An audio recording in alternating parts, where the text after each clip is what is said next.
Dam के हवाले से अगर आप पूछना चाहते हैं वो मैं अर्ज़ कर दूं जी।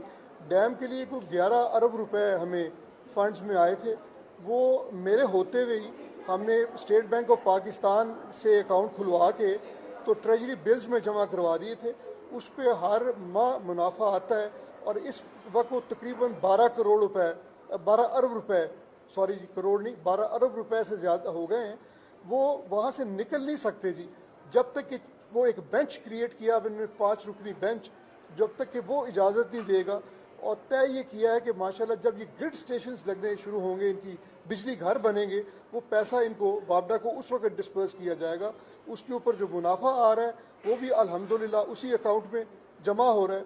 और यही बेस्ट इन्वेस्टमेंट थी, क्योंकि हमारा मकसद ये था कि ये खुर्द-बुर्द मामला पैसे ना हो जाए, बल्कि जो एक बड़ी वाइटल चीज़ है डैम के हवाले से, जो प्रोडक्शन ऑफ इलेक्ट्रिसिटी के जो हमने प्रोजेक्ट्स लगाने हैं, उस वक्त वापडा को ज़रूरत होगी तो ये पैसे वापडा को उस वक्त दिए जाएँ।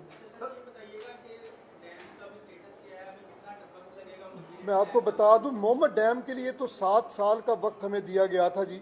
ये डैम है जी, कुछ छोटा सा क्वार्टर नहीं है, उसके लिए बहुत ब्लास्टिंग होनी है, कई आपने पहाड़ तोड़ने हैं, कई जगहों पे आपने सीमेंट कंक्रीट की फिलिंग्स करनी है।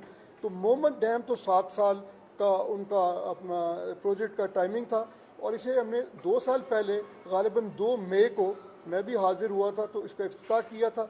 और आजकल मुझे उसकी रिपोर्ट मंथली वापडा के चेयरमैन फ़ोटो वीडियो की शक्ल में भेजते हैं।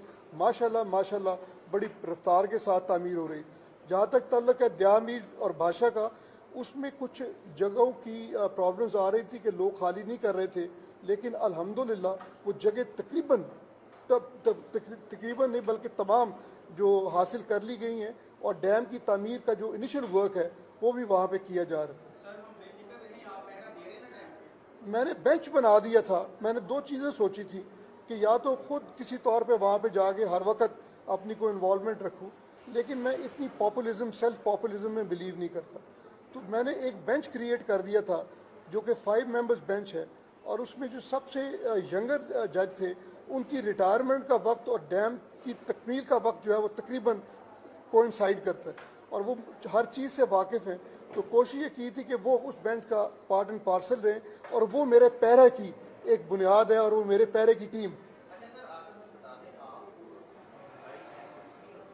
बरखुरदार ये सियासी से सवाल हैं, सियासी सी चीज़ें हैं, ये मौका कुछ और है। अल्लाह करे कि ये इंटरनेशनल फिनोमिनन है महंगाई का, ये गरीब आदमी के लिए अल्लाह मियाँ सहूलतें पैदा करे, क्योंकि सहूलतें ही पैदा करनी इंसान का सबसे बड़ा एक फ़र्ज़ है।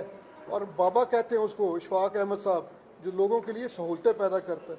तो ये महंगाई में कमी और लोगों को रिज़्क़ और उनको खाने पीना और उनकी दवाई दारू का और एजुकेशन का जो फ़राइज़ हैं, ये इनमें सहूलत होनी चाहिए बच्चों के लिए, आसानियाँ। मैंने तो पहले ही अर्ज़ किया जी, इकबाल तो 2 कौमी नज़रिया पाकिस्तान की बनने की जो बुनियाद है वो सर सैयद अहमद, कायद आदम और हज़रत अल्लामा इकबाल ने रखी। और उनके पैगामात तो उनकी जो तालीमात हैं, जो उनकी शायरी है, जो उनकी reconstruction of legal thought in Islam, religious thought in Islam है, तो कभी आप किताबें पढ़े, इतनी फ़लसफ़ाना बातें की।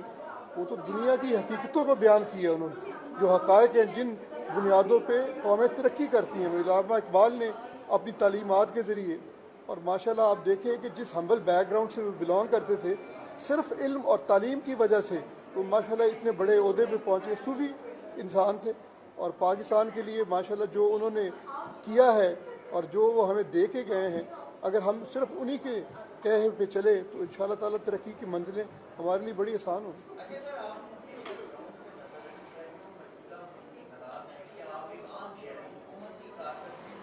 बेटा इस वक्त मैं स्कूल में बच्चों की कारकर्दगी देखने के लिए आया हूँ, और उनको समझाने के लिए हुकूमत की कारकर्दगी मेरा इस वक्त ऑब्जेक्ट और मोटिव नहीं है। Thank you.